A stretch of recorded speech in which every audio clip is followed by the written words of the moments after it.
Yo, what up, what up, what up, and welcome back to Pnoid News. Man, listen, all right, it's about that time of the day. We address Jon Stewart and his nonsense and his wokety woke bullshit, all right? Because I'll be honest with you,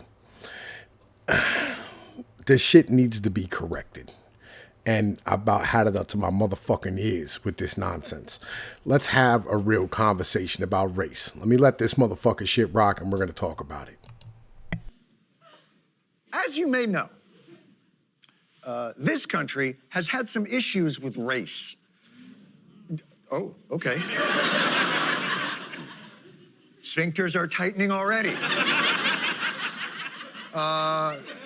We've had some issues with race. There was that incident in 1619, and then had a few hiccups since then, but mostly it's been fine. We've all been chilling. It's been chill. Until a couple years ago, another rare bad thing happened to black people in the summer of 2020. George Floyd's death is sparking a national reckoning. The death of George Floyd, it sparks this global movement. All right, so let's have a real conversation about what happened, right? Because like I've had it up to my fucking ears with this goddamn nonsense, right? Legit. All right, so look, when they went to George Floyd's homie, right, and like the interview's nowhere to be found anymore, which is aggravating to me because I searched for it for the past like 2 hours and I just can't find it. But he flat said, look, we moved up here, we got jobs, we started paying our support, right? And let me put this way, Mr. Stewart. This is Texas. This is how much money they've collected in child support over, the past, this is 2015, 16, 17, 18, right? 4,219,000. Now you go, well, is that a big number or a small number? Well, this is California, a higher populated state, 2,380,000 compared to 4,219,000. Moral of this story is Texas doesn't play, right? And if you want to be honest about this, George Floyd had 4 children, 2 of which were under 18 living in Texas. He had one other child who was living in Minnesota, right? You know what I'm saying? Like at the moment, I don't think a child was born yet when like he died. You know what I'm saying? The one who's in Minnesota right now. And much love out to the kids. You know what I'm saying? It is what it is, right? But like we need to address this, right? Because it's highly important. Because literally, he had just lost his job when the mayor in Minnesota, in Milwaukee, shut down all these activities, and the governor of Minnesota shut down all these activities because of COVID. And he was working at a bar as a bouncer, paying his way through school to learn how to become a truck driver. And I'll be honest with you, I've lived this life for a long time. Walter Scott was another man who was shot and killed after running from a cop at a traffic stop. Evidence suggests that he had a warrant out for his arrest for falling behind on child support payments, an offense for which he had previously been arrested in jail and ran to avoid arrest. So let's get into this because I think it's important, right? You know what I'm saying? So let's get into some raw numbers here because I think it's kind of important, right? You know what I'm saying? Child support system has expanded to new levels with federal involvement increasing to promote parental responsibility and ensure that children receive parental support. Most research indicate that the expanded child support system has worked well for divorced parents with moderate or regular sources of income. It collected over $33 billion in 2016 from custodial parents. Yet there is also agreement that this system has been less successful in securing financial support from low-income parents. Over the past 30 years, there has been a tenfold increase in support jet from $11.3 billion in 1987 to $114.7 billion in 2017. This amount is more than federal expenditures on public assistance and food stamps combined. And this increased debt has largely fallen on poor families. The majority of the 5.5 million parents who owe this debt have extremely low incomes. 70% of that accumulated debt is owed by parents with incomes of less than $10,000 or less. In many respects, developments in these two public arenas are interconnected, with rising imprisonment contributing to rising child support debt and rising child support debt contributing to rising imprisonment. Let me read this again. In many respects, development in these two public arenas are interconnected, with rising imprisonment contributing to rising child support debt, and rising child support debt contributing to rising imprisonment. Parents caught in the middle of these trends can find their post-prison reintegration particularly difficult and challenging, which can affect their ability to fulfill their financial obligations to their family, secure their own well-being, and stay out of jail. Social scientists and researchers have only recently begun to analyze these interconnections. There is now an emergent body of research that addresses how criminal justice and child support work together to shape reentry for this population for parents. I'd like you all to pat me on the fucking back for saying this for fucking 5 goddamn years while all these morons, legitimately, couldn't figure this out. Legit, I've been saying this for years, right? One of the biggest obstacles to re-entry is the size of a parent's child support debt, which averages $20,000 to $36,000 depending on the state and federal data used. This is 2 or 3 times more than the average support debt of low-income parents, 3 to 4 times the average criminal justice debt of other re-entry citizens. There are several institutional barriers that complicate parents' economic security and family well-being, challenges to formal sector employment, familiar contact, and cycles of recidivism. Child support debt also acts as its own barrier, particularly if support and arrear payments are set too high for parents to manage. Several state and federal policies exacerbate reentry challenges of parents with child support debt to the extent that policies accelerate. This is from the National Institute for Justice.gov. This is not from some bullshit fucking mailed nonsense. This is from the fucking government, just so y'all know.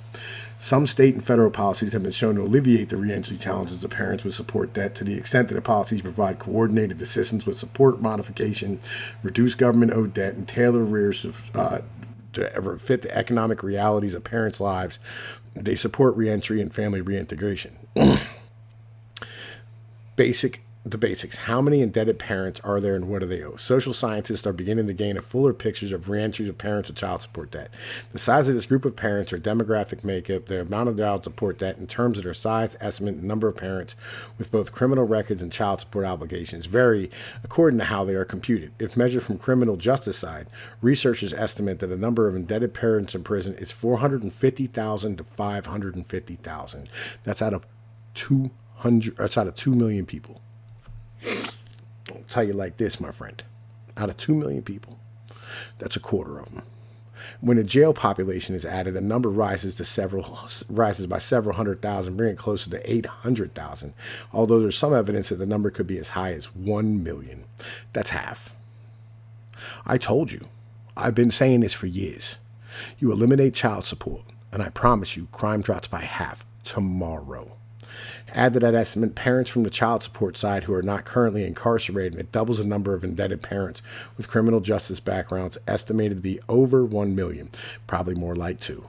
That's the entire fucking prison population in America. Similarly, researchers note this group of parents has an unusually large debt burden. Several factors underlie their accumulation of debt, including restrictive on prospective order modifications, restrictions on retroactive order modifications, support orders set by default and inputted income, retroactive child support, interest and fees on arrears. Estimates vary in regard to the average debt burden of this group of parents. Previous estimates conducted in the early 2000s put the average debt at about $10,000. More recent estimates are much higher. Based on 2018 data, one study found the average incarcerated parent's debt was $20,000, a debt that more than doubled during incarceration. My research on 145 formerly incarcerated fathers from 3 states, New York, Florida, and California, found the average debt to be $36,500, with some fathers owing over $500,000 in support. This means the average debt of incarcerated fathers is up to 3 times that of other low-income fathers, estimated to be at $8,000 to $12,000. What institutional obstacles do parents confront in reentry? Most social scientific research in this area focus on the institutional processes underlying reentry and reintegration. The research has unearthed several barriers to incarcerated parents: economic opportunity, familial well-being, and legal security. These include economic obstacles. Research in this area is centered on patterns of debt accumulation for incarcerated parents and their effect on post-prison employment. Overall, research shows that child support obligations and debt adversely affect formal sector employment. They are associated with a shorter average work week and a turn to informal work. Yeah, stress will do that to you. Stricter child support enforcement policies are also associated with a decline in labor force participation and earnings. This is particularly true of driver's license revocation and contempt of court. The combined effect of incarceration and child support debt, plus considerable pressure on family networks, creating a unique set of reentry challenges for this group of parents. Child support obligations tend to be the source of tension between custodial and non-custodial parents, particularly when they remain unmet. Also, research consistently shows that support debt is negatively associated with payment compliance, particularly for incarcerated parents with large debt. These patterns of debt have been shown to influence parents' caretaking, decreasing their contact and engagement with children, and in-kind support. This is especially true for incarcerated parents who often act as cyclical parents in ways that only worsen their familiar turmoil and distrust. Legal obstacles. Incarcerated parents confront unique legal barriers that make their post-prison reentry even more perilous. These include barriers to information and knowledge about child support orders in prison, order and debt modification after prison, and support enforcement measures. Remedial sanctions such as driver's license revocations and asset liens affect parents' employment and put them in legal peril. The use of contempt actions has particularly negative outcomes, especially for the formerly incarcerated parents, as it undermines integration at the prison and distance from crime. Are we getting the picture yet? Anyone getting the picture yet? I feel like, you know what I'm saying, this is something that maybe if we addressed, we wouldn't have such a fucking problem with race in this country. Because impoverished people in food deserts who have been deindustrialized and pushed out of labor, while they're forced to pay back welfare spending from their fucking significant others for the kids, right, that the state says that they want to take care of. I feel like the fact that there's more child support owed than the entirety of our fucking welfare spending might be a bit of a problem. Maybe, just maybe, child support is a larger issue than welfare spending. Just want to put that out there real quick.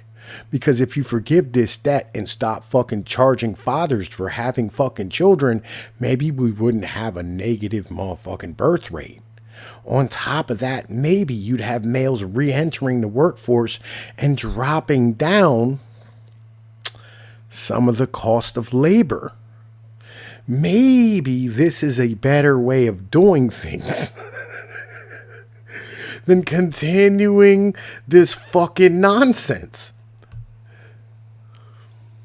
Maybe it's not a race problem at all. Maybe it's a class problem. Maybe it's an issue that we all face as fathers in this country. Maybe, just maybe, it's causing all the social problems that you're seeing. Maybe the fact that you have to pay debt and you can't get a job because you have a criminal record and a warrant out for you puts you right in the middle of being in the black market.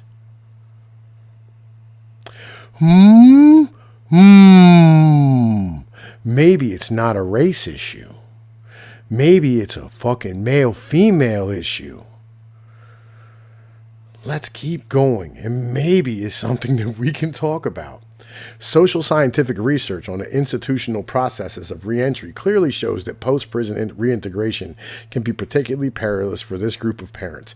It is also clear that some state policies contribute to these obstacles. To the extent that state policies accelerate the accumulation of debt, restrict the modification of debt, and punish debt with reincarceration, they impede parents' reentry and contribute to negative family outcomes. More specifically, policies shown to be particularly challenging for parents with support debt include restrictive modification policies. State policies that impose restrictions on the inability of incarcerated parents to request and obtain modifications of their support orders impede the reentry process. This is true for modifications both during and after incarceration. During prison policies, man, listen, hang on, man, this nonsense diagram. During prison policies that restrict the eligibility access of order modification, either by defining incarceration as voluntary unemployment or by making them inaccessible, lead to much higher debt accumulations. After prison policies with strong restrictions on retroactive debt modification contribute to the accumulation of parental arrears. Examples include narrow interpretations of the Bradley Amendment and its limited use of low-income orders. All these restrictions worsen parents' debt to reentry, interest, charges, and fees. Another reason for the rapid accumulation of child support debt for incarcerated parents is the interest charge on arrears. The majority of states charge interest on their... Man, listen, where to go? Where you go? Charge interest on child support debt, many at the rate of 10% or more. Research shows that interest policies are driving the accumulation of debt in these states. Although the overwhelming majority of this debt has been deemed uncollectible, states continue to charge compound interest on it, thus impeding parents' ability to get out of debt and worsening their reentry outcomes. Criminal and civil contempt. Although more data is needed, the effect of contempt actions for support debt research suggests that the use of custodial punishment derails the parent's reentry process. No way, locking them back up makes it worse. It can set into motion cascading effects that restrict parents from working, causing housing instability. You can't get a fucking house with a warrant. Inhibit the care of children, lead to job loss, and complicate desistance from crime. Oh, yeah. Can we please just get rid of this? Like, please. Can we just get rid of this whole system? Because it doesn't work. Literally, there's men dying in the fucking streets. The fucking people just don't care. They're like, it's racism. It's racism. We can't have this conversation. Is it too hard? Legit, is this too difficult for y'all to have? Look, man, I'm going to shut this down here. It's Tom Pease with Pnoid News. Y'all know the deal. Like, share, and subscribe. Peace be like one. Later.